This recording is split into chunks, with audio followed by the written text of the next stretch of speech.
Welcome back to our channel, जहां आज mutual funds के हम फोर्थ पार्ट को स्टार्ट करने वाले हैं। इस वीडियो में भी पिछले वीडियोस की तरह ही लास्ट थ्री टाइप्स के क्वेश्चंस को मैं सॉल्व करने वाला हूं, जो कि बेस्ड होंगे बेसिक गेन्स के सम, दूसरा होगा री इन्वेस्टमेंट के सम्स और तीसरे होंगे SIP के सम्स।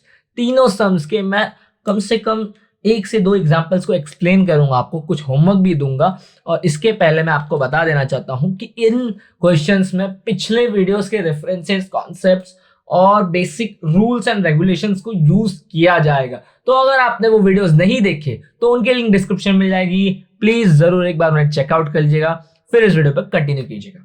तो पिछले वीडियोस की तरह म्यूचुअल फंड्स के जो बेसिक कॉन्सेप्ट है, इसके NAV, purchase NAV, dividend, redemption, total gain, rate of return, ये सब यहाँ पे यूजफुल होने वाले पहले क्वेश्चन में। बिना किसी देरी के मैं इस क्वेश्चन को पढ़ना शुरू करता हूं। Kanchan invested 25,000 in a BPS debt fund dividend plan on 21st May 2011 when its NAV was 15.254 rupees. She received a dividend of 3 rupees per unit on 16th October 2011. She redeemed all the units on 11th January 2012 when NAV was 17.372 rupees. Find her total gain and rate of return if there were no loads in any transaction. अब there in and no load in any transaction मतलब कि shares को purchase करते वक्त mutual funds कर सकते हैं, फिर नंबर ऑफ यूनिट्स, जो म्यूचुअल फंड्स के नंबर ऑफ यूनिट्स है उन्हें परचेस करते वक्त कोई एंट्री लोड नहीं दिया गया है और उन्हें सेल करते वक्त कोई एग्जिट लोड भी पे नहीं किया गया। ये सारे टर्म्स पिछले वीडियोस में मैंने डिटेल में एक्सप्लेन किया है, ठीक है। तो इस क्वेश्चन के हिसाब से जो इन्वेस्टमेंट का अमाउंट है वह 25,000 का। कंचन ने जो यूनिट्स परचेज किए, परचेज यूनिट था 15.254 रुपीज का, और उन्हीं यूनिट्स पे उसे 3 rupees per unit 3 rupees dividend मिल रहा था, डिविडेंड यानी कि एडिशनल इंटरेस्ट का अमाउंट। और जब उसने इन सभी यूनिट्स को रिडीम किया तो उस वक्त NAV था 17.372 रुपीज। यहाँ पे उसका टोटल गेन फाइंड आउट करना है और rate of return find out करना है। सिंस यहाँ पे डिविडेंड एग्जिस्ट करता है तो टोटल गेन का एक फॉर्मूला है जो मैंने बताया था ऑलरेडी, कि कैपिटल गेन प्लस डिविडेंड होगा टोटल गेन यानी कि टोटल प्रॉफिट, ठीक है। तो मैंने आपको अब तक सबसे बेसिक चीज बताई है कि शेयर्स हो या फिर म्यूचुअल फंड्स के सम्स हो, सबसे पहला काम हमारा होता है नंबर ऑफ यूनिट्स निकालने का। और नंबर ऑफ यूनिट्स, सिंस यहाँ पे एंट्री लोड एग्जिस्ट नहीं करता तो नंबर ऑफ यूनिट्स हम लोग आसानी से निकाल सकते हैं इन्वेस्टमेंट को परचेज NAV से डिवाइड करके, ठीक है। तो इन्वेस्टमेंट का अमाउंट है 25,000 और परचेज NAV का अमाउंट है 15.254 रुपीज, ठीक है। आप सॉल्व कीजिएगा वीडियो को पॉज करके, इसका जवाब अभी कमेंट सेक्शन में लिखिए। सो कि आपको आंसर मिल गया होगा, एंड द आंसर इज 1638.9143। मतलब इतने यूनिट्स परचेस किए गए थे, ठीक है, इतने इन्वेस्टमेंट। अब हर यूनिट पे 3 रुपीज डिविडेंड मिलता है, तो यहाँ पे हमें डिविडेंड भी निकालना पड़ेगा। डिविडेंड बहुत इजी है, एक यूनिट पे हमें 3 रुपीज का डिविडेंड मिल रहा था, तो 1638.9143 यूनिट्स पे कितना डिविडेंड मिलेगा? 3 इंटू दिस अमाउंट, ठीक, दिस नंबर। तो इससे हमें हमारा टोटल डिविडेंड मिल जाएगा। चाहे तो अभी आप खुद लिख सकते हैं टोटल डिविडेंड। तो हमें डिविडेंड का अमाउंट मिलेगा 4,916.7429 रुपीज, ठीक है। तो डिविडेंड का अमाउंट साइड में रखते हैं। अब हम रिडम्पशन का अमाउंट भी निकाल लेंगे, जिससे हमें पता चलेगा कि आफ्टर रिडम्पशन हमें अमाउंट कितना मिला। रिडम्पशन वो कैसे निकालेंगे? हमारे पास नंबर ऑफ यूनिट्स है और हमारे पास रिडम्पशन NAV है, दोनों को मल्टीप्लाई कर देंगे। ये सब क्वेश्चन हम लोग पिछले क्वेश्चंस में करते आए, पिछले वीडियो में हमने बहुत किया है क्वेश्चन, ऐसे बेसिक है एकदम। रिडम्पशन का अमाउंट ये 3 है, याद रखिए, 9143 मल्टीप्लाई बाय 17.372 रुपीज। तो हमें रिडम्पशन का अमाउंट मिलेगा विच इज 28,471.2192 रुपीज, ठीक है। अब हमें यहाँ से हमें कैपिटल गेन निकालना है। मैंने आपको ऑलरेडी बताया था कैपिटल गेन और टोटल गेन का फर्क जब डिविडेंड आता है। कैपिटल गेन का मतलब है कि रिडम्पशन का अमाउंट माइनस इन्वेस्टमेंट, यानी कि जितना अमाउंट आपको रिडम्पशन से मिला उसमें से आप इन्वेस्टमेंट निकाल लीजिएगा, जो एडिशनल अमाउंट बचता है वो होता है कैपिटल गेन का। ठीक है, तो कैपिटल गेन निकालेंगे क्योंकि हमें मेन हमारा एम तो है टोटल गेन का, जिसके लिए हमें दो चीज़ें चाहिए थी। पहला था टोटल डिविडेंड जो कि हम लोग ने निकाल लिया है, दूसरा है कैपिटल गेन का। ठीक है, तो यहाँ पे इसका फॉर्मूला है रिडम्पशन अमाउंट माइनस इन्वेस्टमेंट। ठीक है, रिडम्पशन का अमाउंट है 28,471.2192 रुपीज़ माइनस इन्वेस्टमेंट का अमाउंट था 25,000, तो हमें आंसर मिलेगा 3,471.2192 रुपीज़।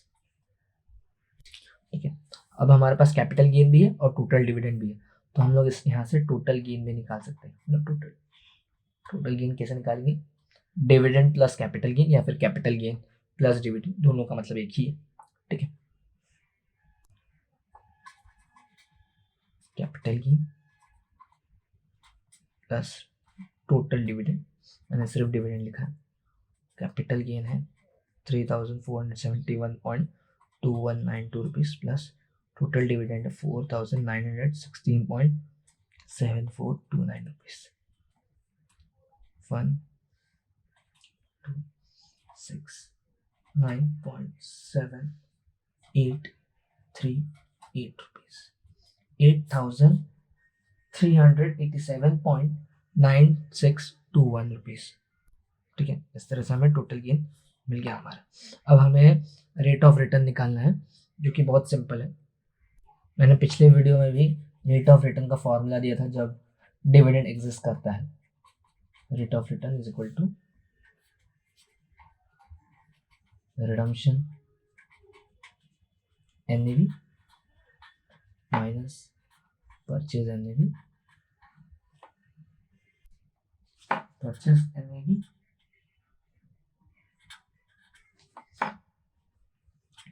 Plus dividend. तो डिविडेंड भी आपका एक तरह का रेट ऑफ रिटर्न में ही काउंट होता है, upon purchase NAV multiply by 100। इस फॉर्मूला में सारे वैल्यूज पुट कर दीजिएगा। रिडम्पशन का अमाउंट हमारे पास है, परचेज एनएवी है, डिविडेंड है, परचेज एनएवी का अमाउंट भी है। ठीक है, सारा जो भी आंसर आएगा और आपका फाइनल आंसर आना चाहिए, मैं लिख देता हूँ रेट ऑफ रिटर्न का 33.55%। ठीक है, यही आपका जवाब आना चाहिए। होप सो कि आपको ये क्वेश्चन समझा होगा। हम इसी तरीके कुछ और समझ देख लेते हैं। 86 हम देखिए दोस्तों, डिक्टो एकदम सेम टू सेम क्वेश्चन है। निहार invested 15,000 in KYC debt fund dividend plan on 16 February 2011 when its NAV was 22.4522 rupees. He got dividend of 4 rupees per unit on 18th June 2011. Then he redeemed all unit on 18th October 2011 when NAV was 26.9852 rupees. Find his total gain and rate of return ROR with no entry exit loads। ठीक है, तो यहाँ भी enter और exit load का कोई झंझट नहीं है। ठीक है, सेम हमें पिछले क्वेश्चन की तरह इन्वेस्टमेंट का अमाउंट दिया गया है, परचेज एनएवी दिया गया है, डिविडेंड दिया गया है। ठीक है, रिडम्पशन का अमाउंट एनएवी दिया गया है और हमें टोटल गेन और आरओआर यानी कि rate of return again find out करना है। फर्स्ट स्टेप क्या होना चाहिए हमारा, नंबर ऑफ यूनिट्स निकालने का। ठीक है, जिसके लिए हम इन्वेस्टमेंट के अमाउंट को परचेज एनएवी के अमाउंट से डिवाइड करके नंबर ऑफ यूनिट्स निकाल देंगे, जो कि आएगा 668.0859। ठीक है, अब इसके बाद हम चाहे तो कैपिटल गेन पहले निकाल लीजिए या फिर डिविडेंड निकाल लीजिए, क्योंकि टोटल गेन निकालते वक्त दोनों चाहिए होते, तो आपकी मर्जी, आप जो भी निकालें। मैं पहले डिविडेंड निकालना प्रेफर करूंगा, जो कि है 4 multiply by number of units which is 668.0859। तो मुझे टोटल डिविडेंड हमारा मिल जाएगा। अब डिविडेंड लिखिए, टोटल डिविडेंड आपकी मर्जी। कि मुझे अपना डिविडेंड मिल जाएगा विच इज 2672.3436 रुपीस। ठीक है, अब मैं रिडम्पशन का अमाउंट निकाल लेता हूँ पिछले क्वेश्चन की तरह ही, सेम टू सेम चीज कर रहा हूँ मैं, याद रखिए। डिविडेंड निकाला, नंबर ऑफ यूनिट सबसे मेन और बेसिक चीज है शेयर्स और म्यूचुअल फंड्स के क्वेश्चन में, इस चीज को हमेशा याद रखिएगा। रिडम्पशन का अमाउंट हम लोग कैसे निकालेंगे, रिडम्पशन का NAV multiply by number of units. ठीक है, तो मैं डायरेक्ट अमाउंट लिख दे रहा हूँ, आप चाहे तो मल्टीप्लाई करके खुद से सॉल्व कीजिएगा। हमारा रिडम्पशन का अमाउंट आएगा 18,028.4316 रुपीज। मैंने क्या किया, रिडम्पशन एनएवी को नंबर ऑफ यूनिट से मल्टीप्लाई कर दिया। ठीक है, अब मुझे कैपिटल गेन्स निकालना है, जिसका फॉर्मूला मैंने आपको ऑलरेडी बताया, तो बार बार लिखूंगा नहीं मैं। रिडम्पशन अमाउंट माइनस इन्वेस्टमेंट, और मतलब 18,028.4316 रुपीज माइनस 15,000, मुझे आंसर मिलेगा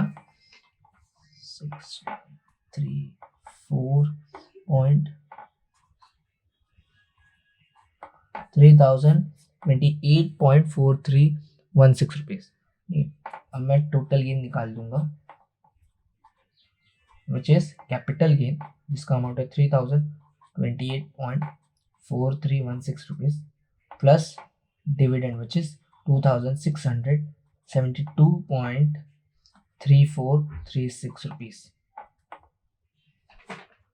तो मेरा टोटल गेन आएगा 5,700.7752 रुपीज।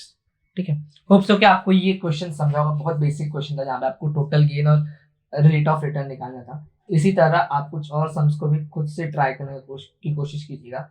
जैसे कि नेक्स्ट सम है, Riya invested 30,000 in a mutual funds dividend plan on 7th January 2012 with NAV of 24.5625 rupees. A dividend of rupees 4 per unit was distributed on 25th April 2012. She redeemed all units on 25th September 2012 when NAV was 27.8552 rupees. Calculate her capital gain, जो कि हमें पता ही कैसे निकालना है। Redemption के amount से हम लोग इन्वेस्टमेंट का अमाउंट माइनस कर लेंगे, टोटल गेन जो हम लोग निकालते आ रहे हैं, rate of return with no entry exit load, मतलब यहाँ भी एंट्री लोड और एग्जिट लोड कुछ भी नहीं है। सेम स्टेप्स को फॉलो करते हैं ना, और आपको टोटल गेन, कैपिटल गेन और आरओआर रेट ऑफ रिटर्न, जो कि आप खुद से निकाल लीजिएगा प्लीज, उसे निकाल के फाइंड आउट करना है। ठीक है, तो ये फर्स्ट टाइप का बेसिक सम हो गया। अब हम सॉल्व करेंगे री इन्वेस्टमेंट के क्वेश्चंस को। ठीक है, मैं इसका एक हल्का हल्का बैकग्राउंड दे देता हूँ। क्या होता है ना, ये क्वेश्चन हम लोगों ने शेयर से भी ऑलरेडी किए ऐसे टाइप के क्वेश्चंस को, होप सो कि जब एक्सप्लेनेशन करूं तो आपको याद आएगा एक बार। क्या होता है ना कि हम चाहते हैं कि हमारा मनी हमारे लिए और मनी क्रिएट करे, पैसा ही पैसा बनाता है, ये कहावत आपने सुनी होगी। तो क्या होता है ना कि according to this option investment, आप जब शेयर्स या फिर म्यूचुअल फंड्स में इन्वेस्ट करते हैं तो उस पर जो आपको मुनाफा होता है, जो डिविडेंड होता है, आप चाहते हैं कि आप उसी मुनाफे को यूज करके और शेयर्स खरीदें और उससे और मुनाफा क्रिएट करें। तो यही एक सिंपल लॉजिक कहलाता है री इन्वेस्टमेंट का ऑप्शन। इसके जो 3 मेन फॉर्मूलाज है, x dividend, number of units, री इन्वेस्टमेंट और टोटल नंबर ऑफ यूनिट, ये फॉर्मूला आपको काम आने वाले हैं। तो इन्हें आप लिख लीजिए, ठीक है, क्योंकि ये आपको किस तरह से आगे यूज होने वाली है आपको मैं समझाता हूँ। ठीक है, हम क्वेश्चंस के जब करेंगे तो आपको और अच्छे समझिएगा। ठीक है, मैं आपको बता दूं कि देखिए, जैसा कि मैंने आपको कहा कि जो आप इन्वेस्टमेंट करते हैं उस पर जो इंटरेस्ट एडिशनल अमाउंट आपको मिलता है विच इज बेसिकली डिविडेंड, उसी के जरिए आप चाहते हैं कि आप और मुनाफा कमाएं। इसलिए देखिए यहाँ पे नंबर ऑफ यूनिट्स री इन्वेस्टेड, मतलब जितने यूनिट्स में तुम आप वापस इन्वेस्ट करना चाहें, उसका फॉर्मूला है dividend amount upon x dividend NAV. NAV यानी कि एवरेज अमाउंट ऑफ 1 यूनिट। ठीक है, अभी इसके बाद ये तो एक सिंपल सा फॉर्मूला है। एक्स डिविडेंड एनएवी का मतलब क्या होता है ये आपको समझाता हूं मैं। होता क्या है ना कि एनएवी मतलब होता है एक यूनिट का अमाउंट, एवरेज अमाउंट। ठीक है, कुछ महीनों बाद उस एनएवी उस कंपनी के एक यूनिट का अमाउंट बढ़ जाता है। साथ ही अगर वो कंपनी मुनाफा अपना करेगी तो उसके एनएवी यानी कि जो एवरेज 1 यूनिट का अमाउंट है उसमें उस डिविडेंड का एक अमाउंट ऐड हो जाता है। ठीक है, इसलिए यहाँ पे एक्स डिविडेंड का फॉर्मूला दिया गया है, pre dividend NAV minus rate of dividend, यानी कि जितने रुपए का डिविडेंड एक यूनिट में मिलने वाला उस अमाउंट को डिडक्ट कर देना होता है। हमें एक्स डिविडेंड एनएवी पता होना चाहिए ताकि हम लोग नंबर ऑफ यूनिट री इन्वेस्टेड निकाल सके, जिससे हम लोग बाकी सारी री इन्वेस्टेड यूनिट और प्री डिविडेंड यूनिट्स के जरिए हमारा मेन गोल है टोटल यूनिट्स निकालना, ये हम लोग फाइंड आउट कर सके। आई नो थोड़ा सा मेस्ड अप लगेगा, बट हम क्वेश्चंस को करेंगे तो ये आपको और अच्छे समझेगा। होप्स हो कि आपने फॉर्मुलास लिख लिए होंगे। ठीक है, क्वेश्चंस की ओर जाते हैं। तो मैं आपके लिए सम पढ़ देता हूँ। Mister Kernig invested 24,000 in global future dividend री इन्वेस्टमेंट प्लान। देखिए यहाँ पे क्वेश्चन में कहा गया कि री इन्वेस्टमेंट प्लान उन्होंने इन्वेस्ट किया था on 20th January 2012 when its NAV was 15.72 rupees. बहुत ही बेसिक सम है पहले के क्वेश्चंस की तरह। ठीक है, and an entry load of 2.25%, मतलब यहाँ पे एंट्री लोड भी इंक्लूड किया जाएगा यूनिट्स को परचेस करते वक्त। और dividend of ₹3 per unit was declared on 12th May 2012 when the pre-dividend NAV was 18.85 rupees. Find the pre-dividend number of units Mr. Karnik had. Also find the total number of units he possessed after dividend reinvestment plan. मतलब कि यहाँ पे हमें बहुत सारे data तो दिया गया है डिविडेंड का जो हम लोग निकालते थे ऑलरेडी। यहाँ पे क्वेश्चन में एक नई चीज दिखाई है कि प्री डिविडेंड की ये चीज कही जा रही है, प्री डिविडेंड एनएवी की एक एडिशनल एक अलग अमाउंट दिया गया है। क्वेश्चन की अकॉर्डिंग स्टार्ट का जो डेटा था वो तो आपका बेसिक पता था आपको कि एंट्री लोड होता है और एनएवी होता है एक यूनिट का अमाउंट। ठीक है, यहाँ पे कहा गया है कि डिविडेंड भी आपको पता था कि डिविडेंड डिक्लेयर किया गया था 12th मई को, जिस दिन प्री डिविडेंड एनएवी वाज 18.85। मतलब जिस दिन डिविडेंड डिक्लेयर किया गया एक कंपनी के जरिए तो एनएवी का अमाउंट चेंज हो गया और उस एनएवी को कहा गया प्री डिविडेंड एनएवी। तो प्री डिविडेंड एनएवी का सीधा सीधा मतलब है कि ये वो एनएवी का अमाउंट है जिसमें डिविडेंड का अमाउंट इंक्लूड किया जाता है। याद रखिएगा बेसिक सी चीज, प्री डिविडेंड एनएवी मतलब एनएवी जिसमें जो डिविडेंड है उसका अमाउंट को उसके एडिशनल अमाउंट को ऐड किया था। That's simple thing. ठीक है, यहाँ पे हमें फाइंड आउट करना है pre dividend number of units को। ठीक है, और टोटल यूनिट्स को जो उसके पास होंगे। ठीक, क्या करना है हमें? सबसे पहले तो एंट्री लोड निकाल लीजिए जो कि मैंने यहाँ पे आपको निकाल के दे दिया है। देखिए हमने 24,000 का इन्वेस्टमेंट किया था, हमें एक एनएवी परचेज एनएवी पहले से दिया गया था 15.72। हमें pre dividend NAV x dividend NAV इस सबसे कोई मतलब नहीं, हमें एक सिंपल एनएवी को कंसीडर करना है और उसी सिंपल एनएवी को हम परचेज एनएवी कहेंगे। ठीक है, कंफ्यूज मत होइएगा, प्री डिविडेंड एनएवी आ गया या फिर एक्स डिविडेंड एनएवी आ गया, ऐसी सारी चीजें फैक्टर्स आएंगे आगे, बट इनसे हमारा कोई लेना देना नहीं। हम जो चीजें पहले करते आ रहे थे हम सेम चीजों को फॉलो करेंगे। स्टार्ट में एंट्री लोड हम लोग निकालेंगे पर यूनिट का परचेज एनएवी के ऊपर, जो कि मैंने यहाँ पे निकाल लिया है। अब इसके बाद मैं परचेजिंग अमाउंट निकाल लूंगा, वो अमाउंट जिस पे हम लोग इन्वेस्टमेंट कर रहे हैं, परचेजिंग अमाउंट जो कि है परचेज एनएवी, जिसे मैंने यहाँ पे लिख के रखा 15.72 रुपीज प्लस एंट्री लोड। ठीक है, 15.72 प्लस 0.3537 रुपीज। ठीक है, तो हमें परचेजिंग अमाउंट मिल जाएगा विच इज 16.0737 रुपीज। ठीक है, तो अब यहाँ पे जो चीज हम लोग पहले से करते आ रहे थे वही सेम चीज यहाँ पे फॉलो ऑन करनी है। क्वेश्चन में आपको पता होना चाहिए कि आपके नंबर ऑफ यूनिट्स हैं क्या। तो आप नंबर ऑफ यूनिट्स हम लोग पिछले क्वेश्चंस बहुत सारे क्वेश्चंस निकालते आ रहे हैं। Investment upon purchasing amount per unit. ठीक है, 1 यूनिट यहाँ पे लीजिए, purchasing amount of 1 unit. Investment था 24,000 का और आपका परचेसिंग अमाउंट पर यूनिट था 16.0737 रुपीज का। तो आपको नंबर ऑफ यूनिट्स मिल जाएगा विच इज 1493 0.1223। तो हमने हमारा सबसे बेसिक चीज जो अब तक हम लोग क्वेश्चन निकालते आ रहे थे, नंबर ऑफ यूनिट्स, वो निकाल दिया है। बट यहाँ पे सिंस ये री इन्वेस्टमेंट का एक क्वेश्चन है, री इन्वेस्टमेंट का अलग टाइप का क्वेश्चन है, तो यहाँ पे ये जो हम लोग सबसे फर्स्ट नंबर ऑफ यूनिट्स निकालते थे ना, एनएवी मतलब परचेजिंग अमाउंट के हिसाब से जो एनएवी था, उससे हम जब इन्वेस्टमेंट में डिवाइड करके नंबर ऑफ यूनिट्स निकालते थे, इसे अब यहाँ पे कहा जाएगा री इन्वेस्टमेंट के क्वेश्चन में pre dividend number of units. अब pre dividend number of units का मतलब समझिए, प्री मतलब पहले, ठीक है, डिविडेंड मतलब एडिशनल इंटरेस्ट। एडिशनल इंटरेस्ट हमें हमारे यूनिट्स पे मिलने से पहले हमने कितने यूनिट्स में इन्वेस्टमेंट किया, उसे कहेंगे pre dividend number of units. या तो सिंपल जो हम पहले से नंबर ऑफ यूनिट्स निकालते थे उसे री इन्वेस्टमेंट के क्वेश्चन में अब pre dividend number of units कहा जाएगा, ठीक है, याद रखिएगा। तो हमने नंबर ऑफ यूनिट्स, बेसिक चीज है जो पहले की चीजें करते आते हैं, उससे हमने निकाल दिया, ठीक है। ये हमारा सबसे पहला टास्क खत्म होता है। अब सिंस हमें नंबर ऑफ यूनिट्स मिल चुका है, pre dividend number of units, तो अब हम यहाँ पे टोटल डिविडेंड भी निकाल सकते हैं। टोटल डिविडेंड कैसे निकालेंगे?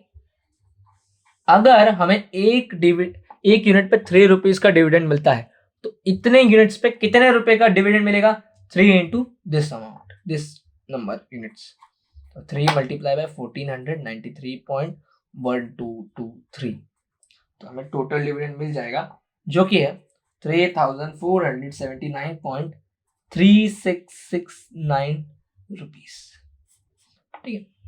अब ये टोटल डिविडेंड निकालना क्यों जरूरी था, ये भी आगे जुड़ा हुआ है, ठीक है, क्योंकि हमें यहाँ पे नंबर ऑफ यूनिट री इन्वेस्टेड, मतलब जितने यूनिट्स में हम लोग वापस से इन्वेस्ट करने वाले हैं उसके लिए टोटल डिविडेंड पता होना चाहिए। यहां तक हमने अपना बेसिक काम किया, एंट्री लोड निकाला, नंबर ऑफ यूनिट्स निकाला, बट हमें यहाँ पता चला कि री इन्वेस्टमेंट के क्वेश्चन में इस नंबर ऑफ यूनिट्स के क्वेश्चन को कहा जाता है pre dividend number of units, ठीक है। इसके बाद हम लोग ने टोटल डिविडेंड निकाला, क्योंकि री इन्वेस्टमेंट में इसी टोटल डिविडेंड का यूज करके, इसी टोटल डिविडेंड के अमाउंट को यूज करके यूनिट्स को रीपरचेज किया जाता है या फिर यूनिट्स में री इन्वेस्ट किया जाता है, ठीक है। इसलिए टोटल डिविडेंड भी बहुत जरूरी है। अब हमें, क्योंकि नंबर ऑफ यूनिट्स री इन्वेस्टेड निकालने के लिए उसका फॉर्मूला मैंने ऑलरेडी डिस्कस किया था आपसे, दो चीजें चाहिए। पहला है डिविडेंड अमाउंट जो कि हमें मिल चुका है, दूसरा है एक्स डिविडेंड एनएवी। अब ये एक्स डिविडेंड एनएवी कहां से मिलेगा? सर हमारे पास एक्स डिविडेंड एनएवी का फॉर्मूला है जिसमें हमें दो चीजें चाहिए। रेट ऑफ डिविडेंड है हमारे पास 3 rupees per unit, pre dividend NAV वो भी हमारे पास क्वेश्चन में है 18.85 रुपीज। तो अब यहां से हमें एक्स डिविडेंड भी मिल जाएगा, एक्स डिविडेंड। ये कड़ियां मैंने जोड़ के, हमें जो जो चीजें चाहिए क्वेश्चन से, क्या हमारे पास उसकी इंफॉर्मेशन है सर, हमें बस फॉर्मूला को ध्यान देना है, ठीक है। Pre dividend NAV minus rate of dividend, x dividend का अमाउंट हमें नहीं पता, प्री डिविडेंड का अमाउंट हमें पता है 18.85 minus rate of dividend is 3 rupees, answer मिल जाएगा 15.85 रुपीज, ठीक है। अब यहां से हम लोगों को एक नया एनएवी मिल चुका है जो कि है एक्स डिविडेंड एनएवी। इससे हम नंबर ऑफ यूनिट री इन्वेस्टमेंट में पुट कर देंगे। अब देखिए हमने टोटल डिविडेंड और एक्स डिविडेंड एनएवी इसी चीज के लिए निकाला था क्योंकि हमें नंबर ऑफ यूनिट्स री इन्वेस्टेड निकालना था, ठीक है। इसका फॉर्मूला है डिविडेंड का अमाउंट, डिविडेंड का अमाउंट है हमारे पास 3479.3669 rupees upon x dividend NAV which is 15.85 rupees. हमें नंबर ऑफ यूनिट्स मिल जाएगा यहाँ पे जो कि है 219.5185, ठीक है। हमें क्वेश्चन में पूछा गया था क्या क्या चीजें, हमें क्वेश्चन में पूछा गया था कि हमें pre dividend number of units निकालना है, हम लोग ने निकाल लिया सर। हमें टोटल नंबर ऑफ यूनिट्स निकालना है जो कि मिस्टर कर्निक के पास होगा इस डिविडेंड री इन्वेस्टमेंट प्लान में, जिसका फॉर्मूला है हमारे पास टोटल नंबर ऑफ यूनिट्स का, प्री डिविडेंड यूनिट्स प्लस री investment units. Pre dividend units हम लोग पहले से निकालते आ रहे हैं सर, तो उसमें कोई प्रॉब्लम नहीं हुई, बट री इन्वेस्टमेंट यूनिट्स के लिए हमें दो चीजें करनी पड़ी। पहला एक्स डिविडेंड एनएवी निकालना था, फिर जाके हम लोग री इन्वेस्टेड यूनिट्स निकाल सकते थे, जिसका हमारे पास फॉर्मूला था dividend upon x dividend NAV का। ठीक है, अगर आपको ये फॉर्मूला समझेंगे तो ही आप ये सारी चीजें निकाल सकते हैं। हमारे पास number of reinvested units भी है और प्री डिविडेंड यूनिट्स भी है, तो हम लोग टोटल यूनिट्स निकाल सकते हैं, which is pre-dividend units 1493.1223 plus number of reinvested units जिनमें हमने वापस से इन्वेस्ट किया।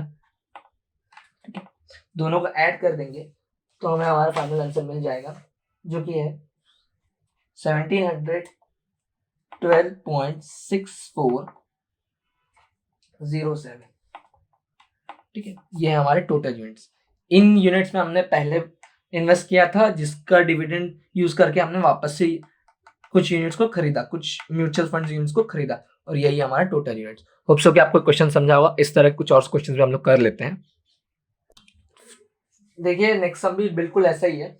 Arya put an amount of 18,000 in Birla future dividend री इन्वेस्टमेंट प्लान। वापस से सेम टाइप का क्वेश्चन है। 8 जनवरी को जब एनएवी का अमाउंट था 19.55 रुपीज, जिसके साथ एंट्री लोड भी पे करना पड़ा था 2.25 रुपीज का परसेंट का, sorry. A dividend of 3 rupees per unit was declared on 20th April when the pre-dividend NAV was 24.82 rupees. Find the earlier units she had. Also find number of total units she had after dividend reinvestment. अब total number of units मैंने आपको बताया दो चीजें, एक होता है pre dividend units और एक होता है वो यूनिट्स जो हमने री इन्वेस्ट की, जिनमें हमने अमाउंट। ठीक है, प्री डिविडेंड यूनिट्स मतलब जो हमारा बेसिक क्वेश्चन अब तक हम लोग करते आ रहे थे, नंबर ऑफ यूनिट्स निकालने का, उसके जरिए क्वेश्चन को करना है। री इन्वेस्टमेंट यूनिट्स को हम लोग किस तरह से फाइंड करेंगे, इसलिए मैंने सॉल्व किया। ठीक है, हम अपना क्वेश्चन स्टार्ट करते हैं एंट्री लोड से। बेसिक चीजें ध्यान से देखिएगा। एंट्री लोड पर यूनिट का, पर यूनिट परचेज एनएवी पे निकालेंगे, विच इज 19.55 रुपीज। ठीक है, तो एंट्री लोड हमें मिलेगा 0.4398 रुपीज, जिससे हमें परचेजिंग अमाउंट भी मिल जाएगा पर यूनिट का, which is purchase NAV 19.55 plus entry load per unit which is 0.439899.19 rupees.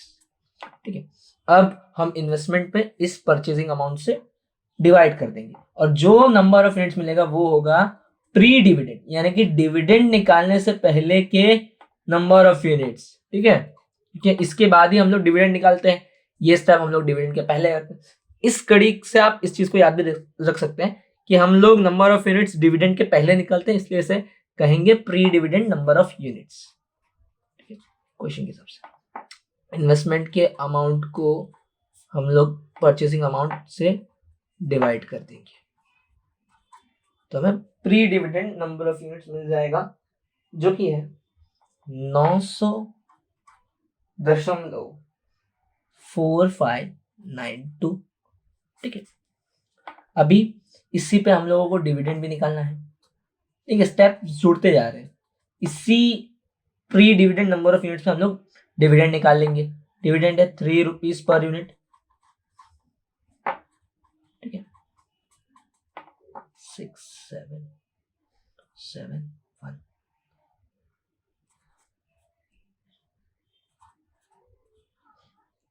2701.3776 rupees. ठीक है, हमें टोटल डिविडेंड मिल गया। अब हमें pre dividend number of units तो मिल चुका है, हमें री इन्वेस्टेड नंबर ऑफ यूनिट्स भी निकालना है, जिसके लिए डिविडेंड निकालना था, डिविडेंड निकाल लिया। दूसरी चीज जो यहाँ पे जरूरी होती है वो होती है एक्स डिविडेंड NAV, जिसका हमारे पास फॉर्मूला है sir pre dividend NAV minus rate of dividend, यानी कि एक यूनिट का रेट कितना है डिविडेंड, एक यूनिट पे कितना डिविडेंड मिलता है। तो प्री डिविडेंड NAV था हमारे पास 24.82 रुपीज, क्वेश्चन में दिया गया था। रेट ऑफ डिविडेंड है 3 रुपीज पर यूनिट, तो हमें हमारा एक्स डिविडेंड NAV मिल जाएगा 21.82 रुपीज। ठीक है, अब इसी के बेसिस पे हम लोग री इन्वेस्टेड यूनिट्स का फॉर्मूला अप्लाई कर देंगे। री invested units, dividend upon x dividend NAV। ठीक है, सिंपल से फॉर्मूला है 21.8, तो मुझे री इन्वेस्टेड यूनिट्स पता चल जाएंगे जो कि है 123.8028। ठीक है, अब इसके बाद pre dividend units number of units था, री इन्वेस्टेड नंबर ऑफ यूनिट्स मिल चुका है। टोटल नंबर ऑफ यूनिट्स कैसे निकालेंगे हम लोग, फॉर्मूला है pre dividend number of units plus री इन्वेस्टेड नंबर ऑफ यूनिट्स। ठीक है, वही आपका total number of units, formula use किया, क्वेश्चन आ गया। होप सो कि आपको एक क्वेश्चन समझा होगा री इन्वेस्टमेंट का। अब लास्ट क्वेश्चन है, थर्ड टाइप का लास्ट क्वेश्चन है, हम एक ही समझेंगे कि वीडियो बहुत लंबा हो गया है गेस। SIP का, सिस्टमैटिक इन्वेस्टमेंट प्लानिंग का। डरिएगा मत, इसी एक क्वेश्चन में इस क्वेश्चन को समझा दूंगा मैं बहुत अच्छे से। अब SIP के क्वेश्चन में आपको दो फॉर्मूलाज इंपॉर्टेंट है, बहुत सिंपल फॉर्मूलाज है। एक है एवरेज प्राइस ऑफ यूनिट्स का और एक है MO ऑफ प्राइस का। ठीक है, एवरेज प्राइस ऑफ यूनिट्स का फॉर्मूला है total amount upon total number of units. ठीक है, ये क्वेश्चन हम लोग पहले से करते आ रहे हैं। एवरेज प्राइस ऑफ यूनिट्स का, अगर आपके पास 1000 रुपए हैं तो आपने एक यूनिट के लिए अगर 10 रुपए पे किए तो आपको एवरेज प्राइस कितना पे करना पड़ेगा, सिंपल 10,000 डिवाइडेड बाय 10। और AM ऑफ प्राइस का भी सेम फॉर्मूला है almost, total price upon number of months. ये क्वेश्चन में हम लोग यूज करेंगे। ठीक है, SIP क्वेश्चन स्टार्ट करते हैं। मैं आपके लिए क्वेश्चन पढ़ता हूँ। Nikhil invested 15,000 on 5th of every month for 6 months in a systematic investment plan scheme of a mutual funds. The NAV on these dates were 42.36, 47.68, 40.25, 49.87, 52.48 and 39.16 respectively. These were same entry load of 22.25% for all these months. Find the average price and compare with it AM of prices. Her SIP के question में आपको ये दो main चीजें find out करनी है, average price और AM of prices. ठीक है, मैंने दोनों के फॉर्मूला ऑलरेडी डिस्कस कर रखे। अब इसका एक बैकग्राउंड, छोटा सा बैकग्राउंड देता हूँ मैं जल्दबाजी में, मतलब जल्दी में कि क्या होता है ना कि कभी कभी म्यूचुअल फंड्स का एक SIP प्लान भी होता है जिसके अकॉर्डिंग कोई पर्सन कुछ मंथ्स के लिए एक फिक्स्ड अमाउंट हर मंथ, 4 मंथ, 6 मंथ, 5 मंथ्स, वो एज पर देयर कंडीशंस होते हैं, वो इन्वेस्ट करता रहता है। ठीक है, और लेकिन NAV क्या होता है कि हर महीने चेंज होता रहता है, ऊपर नीचे होता रहता है, बट वो पर्सन सेम अमाउंट का इन्वेस्टमेंट करता रहता है। इस क्वेश्चन में वही चीज करनी है बस। ठीक है, कुछ नहीं करना, बेसिक सी पहले आपको अगर से सॉल्व करना है तो एक बॉक्स, टेबुलर फॉर्म में बॉक्स बनाना है जिसके 5 कॉलम्स होंगे।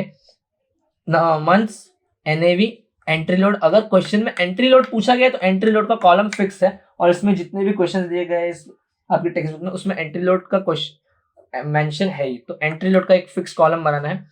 टोटल प्राइस यानी कि NAV और एंट्री लोड के हिसाब से एक टोटल प्राइस का एक कॉलम बनाना है। फिर नंबर ऑफ यूनिट जो परचेज किए गए उसका एक कॉलम बनाना है। हर मंथ के हिसाब से NAV अलग अलग होगा। ठीक है, बट जो एंट्री लोड है वो सेम टू सेम है परसेंटेज के हिसाब से। ठीक है, तो उसमें कोई बदलाव नहीं होगा। 6 महीने है इसलिए 6 रोज बना लीजिएगा। ठीक है, क्योंकि हर महीने के हिसाब से हमें टोटल प्राइस और नंबर ऑफ यूनिट्स परचेज निकालना होगा। ठीक है, देखिए अभी हर महीने के हिसाब से जो 6 महीने के हिसाब से NAV दिया गया है उसका अमाउंट इसमें हम लोग लिख लेते हैं, विच इज, देखिए हर मंथ का NAV लिख लिया मैंने, और हर मंथ के NAV पे 2.25% का सेपरेट आपको एंट्री लोड भी निकालना है, क्योंकि एनएवी हर महीने बदलता गया, इसलिए एंट्री लोड का परसेंटेज सेम होगा बट अमाउंट अलग अलग हो जाएगा। ठीक है, तो ये मैंने ये चीजें कर दी। अब टोटल प्राइस के कॉलम में क्या करना होता है ना कि हर महीने के एनएवी और एंट्री लोड के अमाउंट को आपको ऐड करना है। ठीक है, इसलिए मैं अगर इन दोनों को ऐड करूंगा 43.3131। ठीक है, नेक्स्ट 48.7528 एंड सो ऑन। अब हमें नंबर ऑफ यूनिट्स निकालना है, यानी कि हम जो 15,000 का एक्चुअली हर महीने यहाँ पे इन्वेस्टमेंट कर रहे हैं इन प्राइजेस के हिसाब से हर महीने जो पर्सन है वो कितने नंबर ऑफ यूनिट्स को परचेस करेगा, इसलिए ये एक सेपरेट का कॉलम बनाया था। तो 15,000 में आपको इन सभी अमाउंट से डिवाइड करके यहाँ पर कॉलम भरना है कुछ इस तरह से। अब हमारे जो मेन यहाँ SIP क्वेश्चन से पूछा था एवरेज प्राइस और AM ऑफ प्राइस, उसके लिए टोटल प्राइस और नंबर ऑफ यूनिट्स का टोटल यानी कि एग्रीगेट हमें पता होना चाहिए। ठीक है, तो इन दो कॉलम्स का हमें टोटल निकालना होता है। जैसे कि इस कॉलम का मैंने टोटल निकाला है 277.9154 और मैंने number of units, total number of unit जो हम लोगों ने परचेज किया उसे निकालना होता है 6 महीने के हिसाब से। SIP में इन्वेस्ट करने के बाद जो पर्सन है वो 1966.7728 यूनिट्स को परचेस करता है। ठीक है, अब हमारे पास टोटल प्राइस है, नंबर ऑफ यूनिट्स है, हमारे जो दो चीजें थी एवरेज प्राइस और AM ऑफ प्राइस, उन्हें एक बार देख लें। तो देखिए एवरेज प्राइस निकालने के लिए हमें पहले टोटल अमाउंट, ठीक है, जो कि ये है, और टोटल नंबर ऑफ यूनिट्स पता होना चाहिए जो कि हमें पता है। ये तो टोटल प्राइस है, बट एवरेज प्राइस को निकालने के लिए टोटल अमाउंट, अब देखिए अगर आप एक महीने में यहाँ पे क्वेश्चन के हिसाब से एक पर्सन 15,000 6 महीनों के लिए इन्वेस्ट करता है तो उसने कितना टोटल अमाउंट इन्वेस्ट किया होगा। वीडियो को पॉज करके नीचे कमेंट सेक्शन में इसका जवाब आप जरूर दीजिए। Time up. उसने अगर एक महीने में 15,000 रुपए पे किए तो उसने 6 महीने के लिए 90,000 रुपए पे किए होंगे। तो total amount upon total number of units के इस फॉर्मूला के हिसाब से के लिए जो टोटल अमाउंट किसी पर्सन ने इन्वेस्ट किया होगा 6 महीने के लिए 15,000 के हिसाब से वो है 90,000, और उसने जो number of units total number of units purchase किए वो है 1966.7728। इतने यूनिट्स उसने परचेज किए, इतना अमाउंट उसने 6 महीनों में यूज किया है। ठीक है, इससे हमें एवरेज प्राइस मिल जाएगा जो कि हम लोग गाइस अब तक निकालते आ रहे थे प्राइस ऑफ 1 यूनिट का, जो कि है total investment upon number of units. ठीक है, नंबर ऑफ यूनिट्स का जो फॉर्मूला लगाते थे हम लोगों ने उसी को यहाँ पे थोड़ा सा घुमा दिया है। शेयर्स म्यूचुअल फंड के जो क्वेश्चंस किए उसमें नंबर ऑफ यूनिट्स का जो फॉर्मूला था उसी को यहाँ पे लिखा गया। ठीक है, तो हमें आंसर मिल जाएगा 45.7602 rupees. Price of a unit निकालने का ये बेसिक फॉर्मूला हम लोग पिछले शेयर्स ऑफ म्यूचुअल फंड्स के क्वेश्चन से करते ही आ रहे हैं, तो वही सेम चीज यहाँ पे है। अब ये AM ऑफ प्राइस एक नई चीज है जिसका फॉर्मूला है टोटल प्राइस। अब टोटल अमाउंट यानी कि वो अमाउंट जो हम 6 महीने के लिए हर 6 महीने के हिसाब से भरते आए, मतलब जो हम लोगों ने अमाउंट टोटल इन्वेस्ट किया वही होता है आपका टोटल अमाउंट। याद रखिएगा, टोटल अमाउंट मतलब इन्वेस्टमेंट। टोटल प्राइस मतलब सर टोटल प्राइस मतलब 6 महीने के हिसाब से जो अलग अलग NAV के हिसाब से टोटल अमाउंट हमें प्राइस मिला था उसका टोटल। ठीक है, टोटल प्राइस और टोटल अमाउंट में फर्क समझिएगा इस बार। ठीक है, divided by number of months. अब टोटल प्राइस हमें पता है इस कॉलम का एडिशन विच इज 277.9154 और नंबर ऑफ मंथ्स मतलब हम लोग कितने महीने के लिए अमाउंट पे करे थे। SIP में हमने इन्वेस्टमेंट किया है 6 महीनों के लिए, तो जब हम इस अमाउंट में 6 से डिवाइड करेंगे तो हमारा आंसर मिलेगा 46.3192 रुपीज। ठीक है, अभी यहाँ पे हमें कहा गया था इन दोनों चीजों को निकालने के बाद इन दोनों चीजों को कंपेयर भी करना है। तो आपके हिसाब से EM of price average price से ज्यादा है, राइट? ठीक है ना, दोनों के अमाउंट में बहुत फर्क है। तो यहाँ पे हमें बस क्या लिखना है, कंपेयर करने के बाद EM of price is more than average price. ठीक है, यही हमें लिखना था। होप सो कि आपको ये एसआईपी का क्वेश्चन समझा होगा। आई नो ये वीडियो थोड़ा लंबा हो गया, बट ये इस पूरे चैप्टर के वाइंड अप के लिए बहुत जरूरी था। होप सो कि आपको ये चैप्टर पसंद होगा, ये वीडियो पसंद होगा। हाँ, प्लीज वीडियो को लाइक करें, कमेंट करें और शेयर जरूर करें।